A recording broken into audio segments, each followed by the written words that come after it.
আসসালামু আলাইকুম। সবাইকে রনি ম্যাথ ক্যারে স্বাগতম।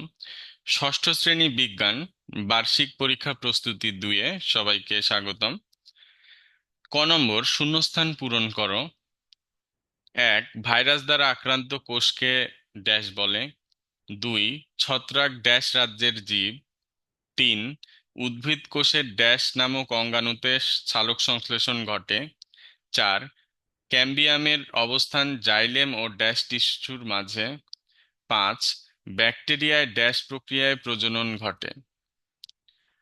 খ নম্বরে আছে এক কথায় উত্তর দাও। 1 নম্বর, গাছের মূল ও কাণ্ডের আবরণের ভেতরে কি থাকে। 2 নম্বর, মূলের গায়ে লেগে থাকা চুলের মতো অংশের নাম কি। 3 নম্বর, কিউটিকল কি।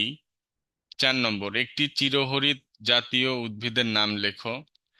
5, সালোক সংশ্লেষণ কোথায় হয়। গ নম্বর সংক্ষিপ্ত প্রশ্নের উত্তর দাও। 1, ভাইরাস দ্বারা আক্রান্ত কোষকে কি বলে। 2, ছত্রাককে অপুষ্পক উদ্ভিদ বলা হয় কেন। 3, ফ্লোয়েম কি।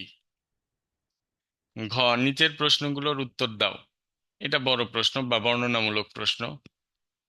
1, পৃথিবীর সবচেয়ে বৈচিত্র্যময় এবং সুপ্রচুর জীবগোষ্ঠী কারা। সরীসৃপের প্রধান বৈশিষ্ট্য কি। শৈবালকে কেন উদ্ভিদের মতো বলে মনে করা হয়।